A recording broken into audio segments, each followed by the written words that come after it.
It's unlikely supporters of the ordinance have the 34 votes in the council needed to override that veto. The mayor calling the legislation a, quote, politicized knee-jerk reaction. Offering up police power, extended police power without any check or balance has not boded well for Black people and brown people in this country. The mayor's veto announcement came an hour and a half after city council members voted 27-22 to pass the ordinance, allowing the CPD superintendent, after adhering to a set of rules, to impose an earlier curfew in response to so-called teen takeovers. This will be used in a constitutional and effective manner, and all the notice requirements that are in the ordinance will be adhered to. The mayor's veto was not a surprise. It is the necessary step, so that we don't find ourselves in a situation where 20, 30, 40 years from now, we look back and we end up engineering the same type of carceral state that we're trying to disrupt. The mayor leaning into his summer programs and jobs for youth, which he's credited for a drop in crime.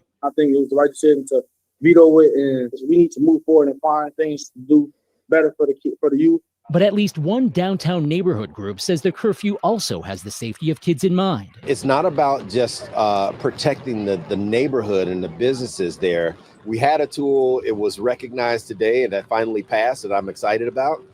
To veto this without a backup plan, I don't know if that's the best path forward. We're told the mayor will veto the ordinance this week, likely on Friday, the same day summer officially begins. All right, so you hear there, Brandon Johnson. Chicago has been a mess for years. It's not just Brandon Johnson's fault. He's inherited some of it, but he's also exacerbated a lot of it. These teen takeovers have been plaguing Chicago for some time. I just want to know what childhood did Brandon Johnson raise up in?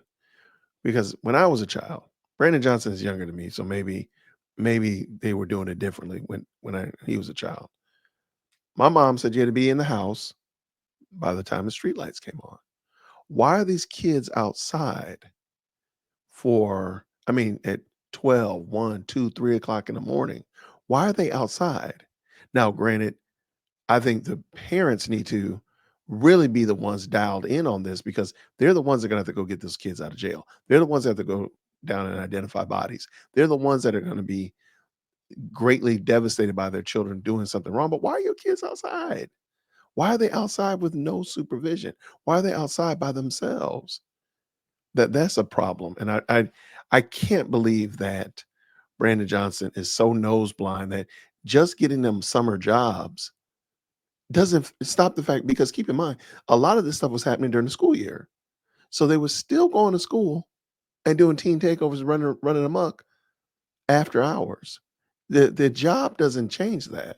There's no job that they're going to have that's going to keep them out to 1 o'clock in the morning, keep them off the street. Matter of fact, teenagers aren't supposed to work that late. So what is a teen job, summer job going to do? Granted, yes, I have more money, but more money to do what? Foolishness? Why can you not have a curfew and then also include the jobs? Why does it have to be one or the other, Brandon? I don't think Brandon wants, I'm going to go on a limb here. I think he wants chaos. I think he wants total and utter chaos. Now, Jason, you're going too far. Brandon Johnson does not want chaos in the streets. He does not want protests and what we saw in LA. He doesn't want that in the streets of Chicago. Are you sure? Watch this. The mayor of Chicago just said the quiet part out loud, that his city is ready to take to the streets and block federal immigration enforcement. But what Mayor Brandon Johnson may not realize is that he could be the one heading to jail next. I'm Kyle Becker, and this is Explain America. Please like, comment, and share, because the media really needs to be reformed, and we're here to present common sense journalism to the American people. So here's the story. Chicago Mayor Brandon Johnson is openly defying the Trump administration's immigration crackdown. He said this week that he will resist ICE raids in the courts, in the streets, or through public policy. Whatever is necessary, Johnson said. We should all be committed to doing just that. Watch. Yeah, let me just first acknowledge the level of anxiety and fear and trepidation that this administration has caused. You've never seen a society improve or expand under this type of fear. And we're going to continue to resist, and we're going to do it in many different ways, whether it's taken to the streets or to the courts or policy. One of the things that I am very proud of is that we are a welcoming city, which means our local law enforcement do not dub or behave as federal ICE agents. And so our local law enforcement, as we continue to rebuild and expand trust amongst all of our residents, it's important that we hold that line. But Johnson's call for resistance comes at a dangerous time. ICE is reporting a 500% increase in violence against agents, including injuries during riots in Los Angeles and a separate attack in Oregon that happened recently where 4 federal agents were hurt. This isn't just reckless talk, it's encouraging a climate of violence. And now it may come with serious consequences. Johnson is walking right into a legal minefield: obstruction of justice, harboring illegal aliens, interfering with federal arrests, all felony crimes, and there's no official immunity. Let me just bring it in again. You have the streets filled, you have pockets of the street filled with teenagers that are unruly, doing whatever the devil they want to do. You have the raids going on, protests against those raids happening simultaneously. Is it too much to say that those would collapse and collide with one another and somebody get injured, hurt, or even worse, and it be a teenager, all on trying to be this I don't even know what Brandon Johnson's trying to do, but can you see that? Is that a lap too far? Is that, am I grasping, am I reaching to say that by not instituting a curfew for these teenagers, you're presenting a situation where they could end up getting mixed up in an ICE raid, get mixed up in a protest against the ICE raid, and then off to the races they go? You got a teenager hit with a rubber bullet. You got teenagers tear gas. You got teenagers possibly getting hurt or injured or worse. I think this is reckless. This is mad reckless. House Speaker Michael Johnson didn't mince words. He said, quote, "The mayor of Chicago is on the wrong side of the law. He thinks going after criminal illegal aliens is madness. That's madness," unquote. Trump's ICE teams are being deployed to 5 sanctuary cities, including Chicago. One administration official told Rolling Stone, quote, "Chicago is next if they go too far," unquote. The facts: Chicago has taken in over 51,000 illegal immigrants since August 2022. Local law enforcement is overwhelmed. Crime is out of control. And now the mayor wants to obstruct the very federal agents who are trying to restore order. But it gets worse.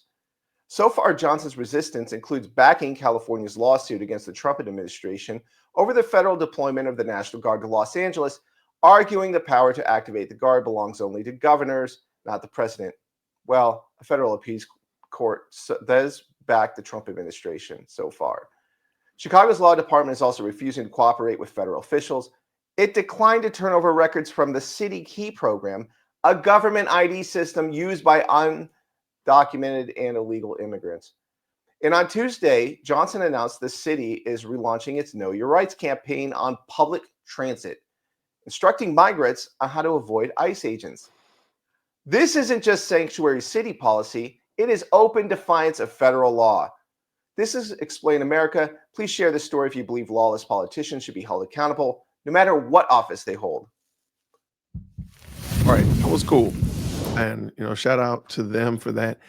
I'm worried. I'm worried that as we're entering the hot summer, if you know about Chicago during the summer, as we're entering into the hot dog days of summer, we're going to see some madness in Illinois. And it'll be all on Brandon Johnson's doorstep. And I hate to say it because I hate to see destruction and damage and definitely loss of lives or property or anything of that nature. But I think that's what's going to end up happening to Illinois because of this leader. And I don't know what else to tell them. I really don't. But let me know what you think. Do you think I'm just reaching too far?